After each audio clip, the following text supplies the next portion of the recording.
As all of you know, Donna and Bill make wonderful documentaries, funny videos, and great TV shows. But equally as important, they are great conservationists. And as many of you know, about 10 years ago, they started a large ranch in the Flint Hills of Kansas, now called the Red Buffalo Ranch. And all of these happy cows eat organic, grass-fed, whatever cows eat. And they also taste very good.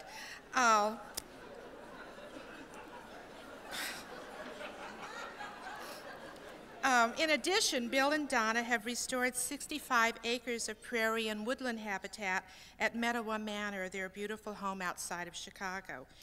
Bill and Donna, will you join me so that we can recognize you for your commitment to this city?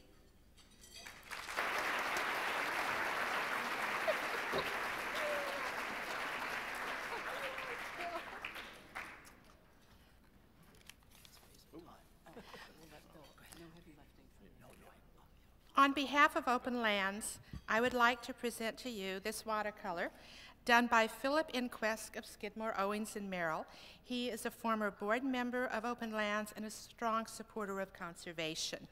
An exhibit of his Chinese-inspired watercolors of the Midwest is on display at the Ryerson Woods until the end of the month. Of October.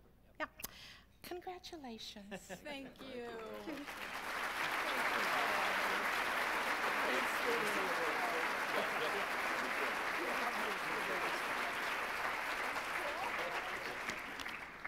Well, I'll give Cindy an education. First of all, they eat your centerpiece, that tall grass. That's what our happy cows eat. In fact, Senator Durbin, just so you know, Bill and I always like to say that our happy cows only have one bad day.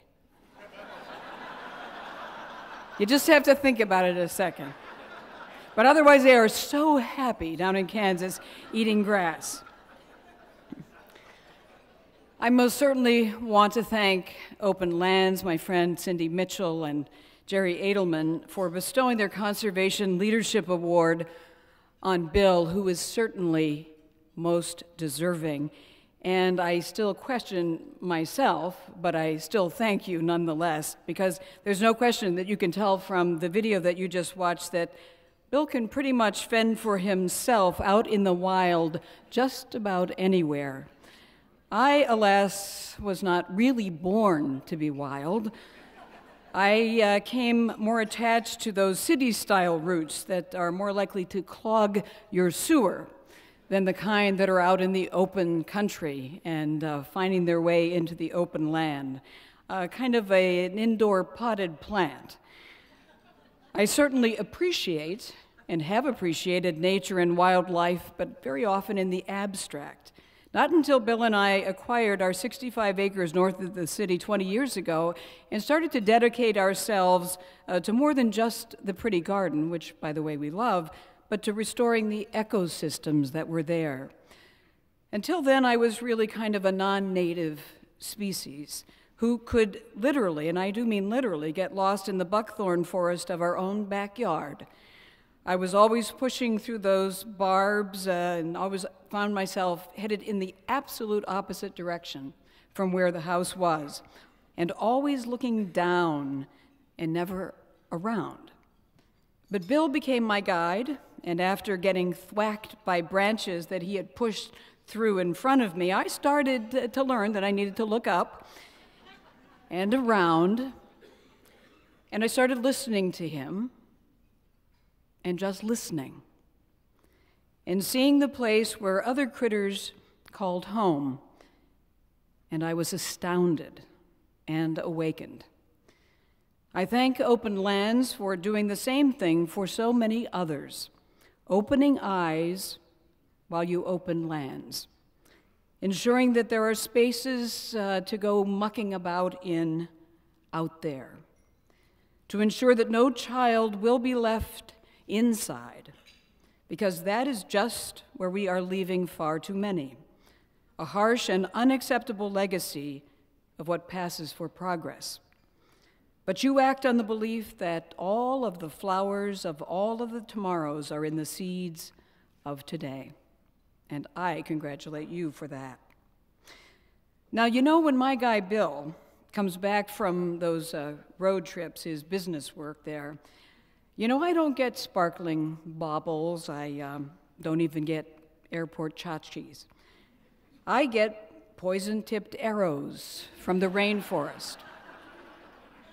A cow in Kansas with red hide that's named Donna.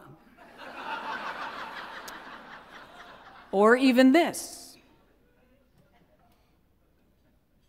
Inusik.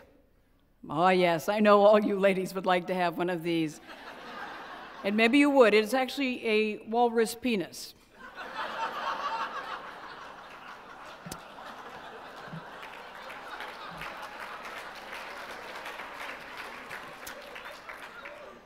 And then, of course, there is my cherished styrofoam cup that Bill took with him, coffee cup, took with him a mile down in the North Pacific, where the crew put it outside the chamber to show that what's left, when you feel the power of the forces of the ocean's open lands. The cup came back this size. And I was so happy that Bill hadn't stuck himself out there as well, and I was still carrying him around in my pocket for the rest of my life. Well, diamonds may be forever, but I think they're no match for the memories made in nature. And for some girls, they may be their very best friend. But for this girl, I'd much rather be cherishing my award from Openlands. Thank you all so very much.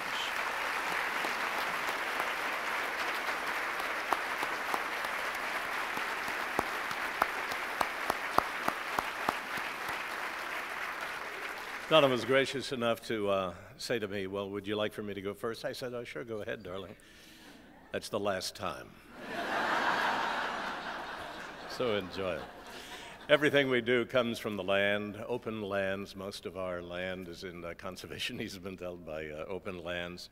But the particular, I think, reason that you may have given us this award is a project that I've taken close to my heart, which is grass-fed beef. It's an alternative to a corn-fed, industrialized, factory-raised product that we have been raised on for 60 years. It's called tallgrass beef. And it's kind of strange. Here we are in a deep recession bordering on a depression, and yet without subsidies, without hormones, without antibiotics, without excess waste, without E. coli, we have produced a perfect, sustainable product. The sun causes the grass to grow. The animals eat the grass that we can't eat, turning it into a protein that we can eat. They fertilize next year's crop, and it starts all over again. So it's a wonderful labor of love.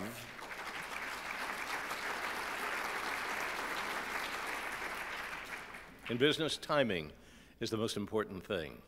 Timing right now is in the middle of a revolution. You are part of that revolution. It is rising all around us, from the coasts here to the breadbasket of America in the Great Plains. And you should smile at that. Our sales are up 30%. Thank you.